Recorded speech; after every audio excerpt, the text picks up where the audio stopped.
जेठानी की सब्जी, देवरानी की रोटी। आओ बहू, अंदर आओ, इसे अपना ही घर समझो। रेखा के कहने पर उसकी बहू घर के अंदर आती है। अरे सुनो करिश्मा, जाओ जाकर नई बहू को जाकर उसका कमरा दिखा दो। आखिर तुम्हारी देवरानी है, छोटी बहन की तरह तुम्हारा इससे रिश्ता है। हाँ क्यों नहीं माँ जी, मैं इसे इसका कमरा दिखा देती हूँ। चलो रागिनी मेरे साथ। करिश्मा ऐसा कहकर अपनी देवरानी रागिनी को अपने साथ ले जाती है, जिसके बाद वो उसे उसका कमरा दिखा देती है। रागिनी, ये तुम्हारा कमरा है, तुम थोड़ी देर आराम कर लो, उसके बाद तुम्हारी शादी की कुछ रस्में बाकी हैं, वो करनी भी बहुत जरूरी है। करिश्मा दीदी, आपका बहुत शुक्रिया, आप बहुत अच्छी हो, बिल्कुल मेरी बड़ी बहन की तरह। करिश्मा ऐसा सुनकर मुस्कुराती है और वहां से चली जाती है। चलते चलते करिश्मा अपने मन ही मन सोचती है, हाँ हाँ, तुम्हारी दीदी की तरह अब मैं तुम्हें करिश्मा का करिश्मा दिखाऊंगी। करिश्मा के मन में और कुछ ही चल रहा होता है। ऐसे में कुछ ही देर बाद रागिनी की शादी की बाकी की बची हुई रस्में भी पूरी हो जाती हैं और अगले दिन से दोनों बहू घर के कामों में लग जाती हैं। सुबह जब रागिनी करिश्मा के पास आती है तो रागिनी करिश्मा से कहती है, बताओ दीदी, मुझे क्या करना है? मैं आपकी किस काम में मदद करवा सकती हूँ? अच्छा हुआ तुम आ गई, मेरा मुन्ना बहुत देर से रो रहा था। अब मैं सब्जी बनाकर उसे दूध पिलाने चली जाऊंगी। तुम एक काम करो, रोटियां बना सकती हो।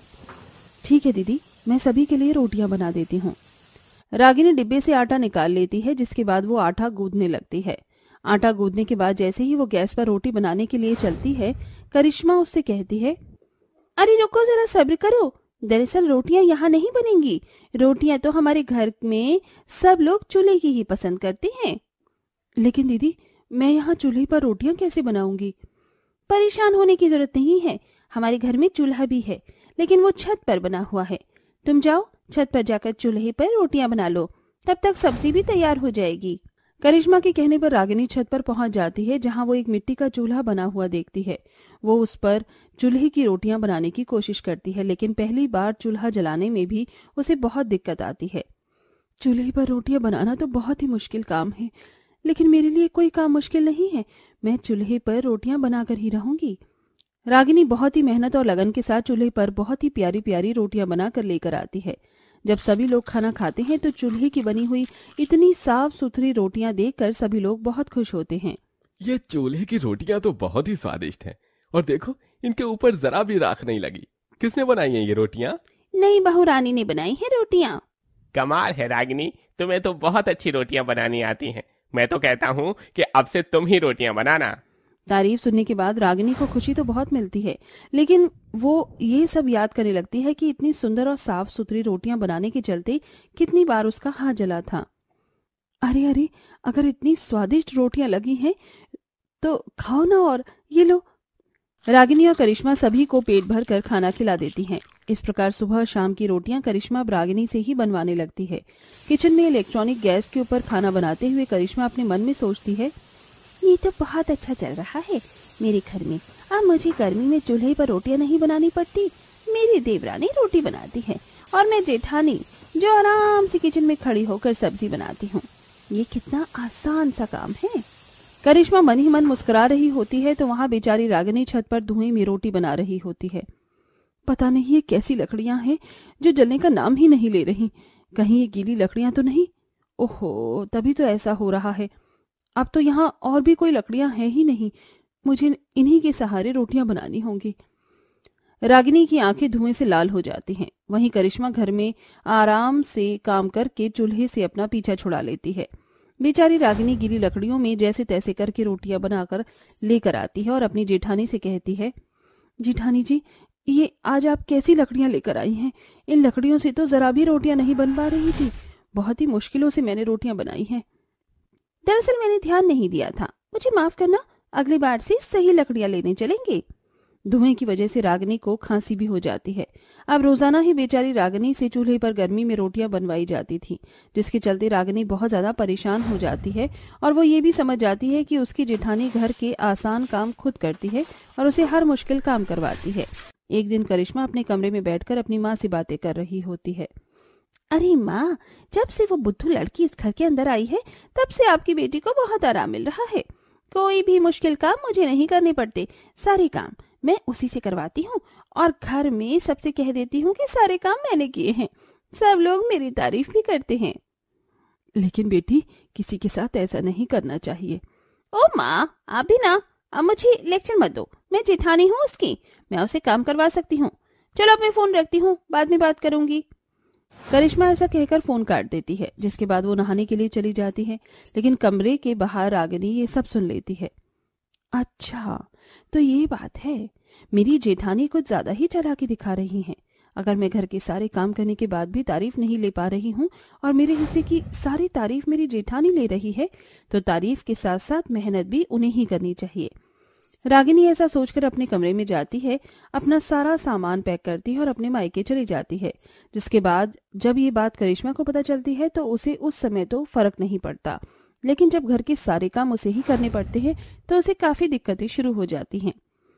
अरे बाप रे बाप, अभी कपड़े धोए थे और अभी घर की साफ सफाई भी करनी है। बड़ी बहू, यहाँ क्या कर रही हो? जाओ हमारे खाने के लिए खाना बना कर लाओ, बहुत जोरों से भूख लगी है। हाँ माँ जी, अभी बना कर लाती हूँ। करिश्मा रसोई में जाकर खाना बनाने लगती है, लेकिन तभी उसका छोटा मुन्ना रोने लगता है।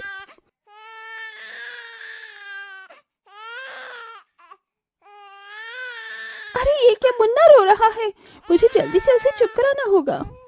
करिश्मा अपने कमरे में जाती है और अपने मुन्ना को दूध पिलाने लगती है। तभी बाथरूम से उसके बेटे राजू की आवाज आती है। माँ, माँ कहाँ हो आप? जल्दी यहाँ पर आओ, मैंने पॉटी कर ली है। पहले तो करिश्मा जैसे तैसे अपने मुन्ना को चुप करवाती है और उसके बाद बाथरूम में जाकर राजू को पॉटी साफ करती है। जिसके बाद वो अपने हाथों को अच्छे से धोकर किचन में पहुंच जाती है। वो सभी के लिए नाश्ता बना ही रही थी कि तभी उसका पति तरुण आकर उससे कहता है, क्या हो गया है तुम्हें? कल तक तो तुम में काम करने में इतनी फुर्ती थी और आज तुमने सब गड़बड़ कर दी और तुमसे घर के काम नहीं हो रहे हैं। अपने पति के ये शब्द सुनते ही उसे अपनी देवरानी की याद आ जाती है। अरे ये क्या, मुन्ना रो रहा है, ला मैं इसे चुप करवा देती हूँ, इतने आप थोड़ी देर आराम कर लो। बहुत शुक्रिया रागिनी, तुम्हारा, इसने रो रो कर मेरा बुरा हाल कर दिया है। तुम इसकी चाची हो, तुम ही संभालो अभी से। क्या हुआ दीदी, लगता है आप बहुत ज्यादा थक गई हो। कोई बात नहीं, अभी आपका मुन्ना छोटा है ना, आपको बहुत परेशानी होती होगी। बच्चों को संभालना, घर को संभालना, कोई नहीं, मैं ये सारे काम खुद कर दूंगी। आप बस मुन्ना को दूध पिला दो। हाँ हाँ, सही कहा तुमने, मैं मुन्ना को दूध पिलाने जा ही रही हूँ। तुम सारे काम कर लेना, अगर मेरी जरूरत हो तो बता देना।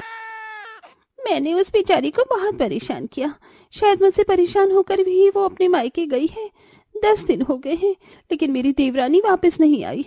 मुझे माँ जी से बात करनी चाहिए। करिश्मा ऐसा कहकर रेखा के पास जाती है और उसे अपनी चालाकी से की हुई सारी हरकतें बता देती है। बड़ी बहू, मैंने तो तेरे बारे में ऐसा कभी सोचा भी नहीं था। खैर, जो हुआ तुझे उसका पछतावा है, इसीलिए मैं तुझे माफ करती हूँ। हाँ माँ जी, मुझे अपनी गलती का पछतावा है। आइंदा में ऐसी गलती कभी दोबारा नहीं होगी और मैं अब से देवरानी से घर के मुश्किल काम नहीं करवाऊंगी। हम दोनों मिलकर घर के बराबर के काम करेंगे, लेकिन मेरी देवरानी को वापस बुला दो माँ जी। रेखा करिश्मा के कहने पर अपनी छोटी बहू को वापस बुला लेती है। जिसके बाद करिश्मा रागिनी से माफी मांगती है और उसे अपनी छोटी बहन की तरह समझकर अपने ससुराल में रहने लगती है। अब दोनों बहू घर में बराबर की काम करती हैं और एक साथ खुशी खुशी रहती हैं। भैया, घर में राशन भी खत्म हो गया है, अब हम लोग क्या करें?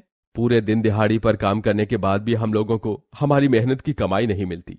पता नहीं ऐसा और कब तक चलता रहेगा, मुझे तो कुछ समझ में नहीं आ रहा। आखिर हम लोग करें तो क्या करें? एक गांव में अंकुश, अरविंद, कैलाश तीनों भाई रहा करते थे। वो तीनों ही शादीशुदा थे, लेकिन उनके जीवन में गरीबी से परेशानी खत्म होने का नाम ही नहीं ले रही थी। वहीं उनकी एक बीमार माँ भी थी। कितनी देर हो गई है, अभी तक हमारे पति काम से नहीं लौटे। वो तीनों रोजाना काम ढूंढने जाते हैं, लेकिन उन्हें काम ही नहीं मिलता। कोई दिहाड़ी करने के लिए अपने यहाँ जगह देता ही नहीं है। गांव से कंपनियां बाहर नहीं गई होती तो इतनी परेशानी झेलने की जरूरत ही नहीं पड़ती, लेकिन अब कर ही क्या सकते हैं हम लोग। वो आपस में बातें कर ही रही थी कि तभी उन तीनों के पति वापस घर लौट आते हैं। प्रेरणा, जाओ जरा एक गिलास पानी लेकर आओ। प्रेरणा एक गिलास पानी लेकर आती है और अंकुश को दे देती है। जिसके बाद अंकुश पानी पीता है और अपनी पत्नी से कहता है, आज भी हमें कोई काम नहीं मिला, तुमने खाने में क्या बनाया है? कहाँ से बनाती, खाने के लिए तो घर के अंदर एक दाना तक नहीं था। ये तो बताओ, तुम दोनों यहाँ पर हो, तुम्हारे बड़े भाई कहाँ रह गए? अरे रास्ते में एक आदमी मिल गया था जिससे भैया काम के सिलसिले में बात कर रहे थे। थोड़ी देर रुक जाओ, आते ही होंगे। कैलाश उसी समय वापस घर लौट आता है और उसके चेहरे पर मुस्कुराहट और हाथ में कुछ पैसे होते हैं। फौरन तैयार हो जाओ, आज रात हमें शहर के लिए निकलना है। हमारी तो किस्मत ही खुल गई है। ये देखो, ये पैसे। पैसे? पैसे कहाँ से आए भैया? अरे मैं अभी गोवर्धन भैया से मिला था। वो गांव के लोगों को शहर में ले जाते हैं और उन्हें बहुत अच्छी नौकरी पर लगवा देते हैं। शहर में हम यहाँ से 5 गुना कमाएंगे और हमारी सारी परेशानियां ठीक हो जाएंगी। देखो जरा, उन्होंने मुझे ये पैसे दिए हैं घर का राशन डलवाने के लिए। जा अंकुश, इन पैसों से घर का राशन लेकर आ। ये सुनकर सब लोग बहुत खुश होते हैं। उसी रात उन लोगों को शहर के लिए निकलना होता है। अपना सारा जरूरत का सामान पैक करके वो तीनों भाई गोवर्धन के पास पहुंच जाते हैं। आ गए तुम तीनों? चलो अच्छी बात है, जल्दी से टेम्पो में चढ़ जाओ। आज मैं सभी को लेकर जा रहा हूँ। शहर रहना खाना पीना सब तुम्हें वहीं मिलेगा। गोवर्धन टेम्पो से सभी आदमियों को भरकर शहर के लिए रवाना हो जाता है। उन्हें गए हुए महीना हो जाता है, लेकिन 1 महीने के अंदर उनकी कोई खोज खबर उनकी पत्नियों तक नहीं आ पाती। कब तक हाथ पर हाथ धरे बैठी रही, पता नहीं कब हमारे पति वापस लौटेंगे। अरे बहू, आखिर मेरे तीनों बेटों को तुमने कहाँ भेजा है? वो वापस लौटकर क्यों नहीं आ रहे हैं? माँ जी, हमने उन्हें कहीं नहीं भेजा, बल्कि वो तो घर की परेशानियां देखकर खुद ही शहर चले गए। चलो, ये सारी बातें शाम को आने के बाद करेंगे। अभी हमें कोयले की फैक्ट्री में जाना है, वरना शाम का खाना खा नहीं पाएंगे। अमृता ऐसा कहकर आनंदी और प्रेरणा के साथ कोयले की फैक्ट्री में पहुंच जाती है, जहां वो सुबह से शाम तक काम करती है और 2 घंटा एक्स्ट्रा टाइम भी लगाती है। यहाँ हम तीनों मिलकर खुदाई कर रहे हैं। देखो जरा, आसपास कोई भी नहीं है। अब हमें भी चलना चाहिए। प्रेरणा ऐसा कह ही रही थी कि तभी खुदाई करते हुए आनंदी को एक कपड़े में बंधा हुआ कुछ मिलता है। क्या हो सकता है इसके अंदर? खोलकर देखती हूँ। अरे ये क्या?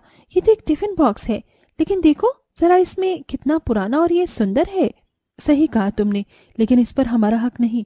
चलो इसे दरोगा को दे देते हैं और उससे अपनी आज के दिन की दिहाड़ी ले लेते हैं।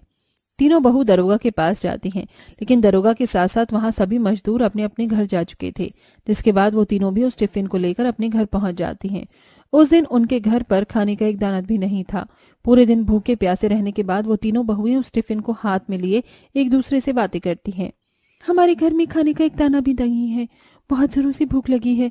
माँ जी भी भूखी प्यासी पड़ी है, उनकी तो दवाई तक नहीं आई है। हमारे पति भी पता नहीं कहाँ जाकर बस गए, आने का नाम ही नहीं ले रहे हैं। अब तो भूख से मेरे पेट में बहुत दर्द हो रहा है। काश मुझे बढ़िया बढ़िया पकवान खाने को मिल जाते। आनंदी के इतना कहते ही टिफिन के अंदर से एक चमकीली रोशनी निकलती है और उस रोशनी के चलते वहां कई प्रकार के पकवान निकल आते हैं, जिन्हें देखकर वो तीनों बहू हैरान रह जाती हैं। मैंने जो देखा वही तुमने भी देखा? इस टिफिन की रोशनी से यहाँ कई प्रकार के पकवान निकल आए। क्या ये कोई जादुई टिफिन है? अगर ये जादुई टिफिन है तो अभी इसका पता चल जाएगा। मुझे एक बहुत स्वादिष्ट आइसक्रीम खाने का मन है। अमृता के इतना कहते ही टिफिन बॉक्स के अंदर से फिर से एक रोशनी निकलती है और उस रोशनी के चलते वहां आइसक्रीम प्रकट हो जाती है। हाँ सच में, ये तो एक जादुई टिफिन है। तभी टिफिन बॉक्स के मुंह आंख नाक बन जाते हैं और वो कहता है, हाँ सही पहचाना, मैं कोई मामूली टिफिन नहीं बल्कि एक जादुई टिफिन बॉक्स हूँ। कई सदियों पहले मैं महाराजाओं के लिए खाना बनाकर इस टिफिन में पैक करके उन्हें देने जाया करता था। मैं उनका खास बावर्ची था, लेकिन कुछ बावर्चियों ने जलन के चलते मेरी हत्या कर दी, जिसके बाद मेरी आत्मा को शांति नहीं मिली और मेरी आत्मा इस टिफिन में ही कैद हो गई। उसके बाद जब भी मैं किसी भूखे या मजबूर इंसान को मिलता हूँ तो उसकी मदद करता हूँ। फिलहाल तो मुझे लगता है कि तुम्हें मेरी बहुत जरूरत है। तीनों बहुएं अपनी सारी परेशानियां जादुई टिफिन को बताती हैं। तुम्हें परेशान होने की जरूरत नहीं है, मेरे रहते तुम सभी भूखे पेट कभी नहीं सोओगे। जादुई टिफिन की मदद से उस रात तीनों बहू अपनी सास के साथ पेट भरकर खाना खाने लगती हैं। अगले दिन जब सवेरा होता है तो प्रेरणा के दिमाग में एक आइडिया आता है। अरे रुको दीदी, क्यों कोयले की खदान में मजदूरी करने जा रही हो, जबकि अब हमारे पास जादुई टिफिन है। आपको पता है ना, जादुई टिफिन से हम जितना खाना मांगेंगे वो हमें उतना खाना दे देगा। क्यों ना हम इसकी मदद से अपने लिए एक ढाबा खोले?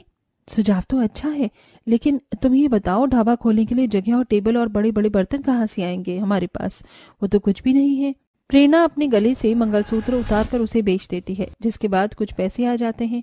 तीनों बहू मिलकर उन पैसों से ढाबा खोलने का सारा सामान ले आती हैं और ढाबा खुलते ही वो जादुई टिफिन से कहती हैं, जादुई टिफिन हमारी मदद करो, हमने ये ढाबा खोला है। इस ढाबे को चलाने के लिए यहाँ भरपूर खाना होना चाहिए, जो लोगों को बहुत स्वादिष्ट लगे और वो खाना खाने यहाँ आए। आनंदी के इतना कहते ही जादुई टिफिन से एक रोशनी निकलती है और वहां रखे बड़े बड़े बर्तनों में कई प्रकार के खाने प्रकट होते हैं। किसी में पूरी, किसी में शाही पनीर, तो किसी में बिरयानी आ जाती है। जब जितना खाना चाहिए हो मुझसे मांग लेना, मैं तुम्हारी मदद करने के लिए हमेशा यहाँ पर ही हूँ। तीनों बहू बहुत खुश होती हैं, जिसके बाद वो उस ढाबे को चलाने लगती हैं। सुबह से दोपहर तक तो ढाबे में कोई नहीं आता, जिसके चलते तीनों का चेहरा बहुत मायूस हो जाता है। लेकिन दोपहर के बाद शाम होते होते धीरे धीरे कस्टमर आने शुरू हो जाते हैं और सभी को उनके ढाबे का खाना बहुत पसंद आता है। खाना तो मैंने कई ढाबों का खाया, लेकिन यहाँ का खाना बहुत स्वादिष्ट है। मेरा तो पेट ही भर गया। मालती खाने के पैसों के साथ साथ उन्हें टिप भी देकर जाती है। इस प्रकार अब रोजाना वो ढाबा चलाती हैं और आखिरी में गरीबों को खाना खिलाते हैं। इसी के चलते वो तीनों अच्छा खासा पैसा कमाना शुरू कर देते हैं। अब उनकी परेशानियां धीरे धीरे कम होने लगती हैं और वो अपनी सास का इलाज भी करवा लेती हैं। जिसके बाद सुष्मिता अपनी तीनों बहुओं से कहती है, अब तो हमारे पास पैसे भी हैं और हमारी परेशानियां भी खत्म हो गई हैं। बहू, मेरे बेटों को ढूंढ कर ले आओ। मैं तुम्हारे आगे हाथ जोड़ती हूँ। मुझे अपने बेटों को देखना है। मेरा दिल बहुत सहमा हुआ है। पता नहीं कहाँ होंगे, किस हालत में होंगे। चिंता मत करो माँ जी, हम तीनों शहर जाएंगे और अपने पतियों को ढूंढकर जरूर लेकर आएंगे। अमृता, आनंदी और प्रेरणा के साथ शहर पहुंच जाती है और वहां पर अपने पतियों की फोटो पुलिस थाने में दिखाकर उनके गुमशुदा होने की रिपोर्ट लिखवाती है। इसी के चलते शहर की एक कंपनी में छापा मारा जाता है, जहां उनके तीनों पति भी होते हैं। वो वहां से अपने तीनों पतियों को बचाकर वापस गाँव ले आती है, जहाँ उनके पति उन्हें अपने साथ हुई घटना के बारे में बताते हैं। अच्छा हुआ तुम तीनों ने हमें ढूंढ लिया, वरना पता नहीं हम तीनों भाइयों का क्या होता। उस इंसान के झांसे में आकर मैं शहर चला गया था, लेकिन वहां उस कंपनी में दिन रात हमसे बहुत काम करवाते, हमें खाने पीने को भी नहीं देते। हमारी तो जिंदगी जानवरों से भी बदतर हो गई थी। लेकिन तुम तीनों ने हमें बचाया कैसे, और ये तरक्की इतनी जल्दी कैसे हुई? अंकुश के पूछने पर वो तीनों जादुई टिफिन के बारे में उन्हें बताती हैं, जिसे सुनकर वो तीनों भी बहुत खुश होते हैं और अब वो तीनों अपनी तीनों पत्नियों के साथ मिलकर जादुई टिफिन की मदद से ढाबा चलाते हैं और एक साथ खुशी खुशी रहने लगते हैं।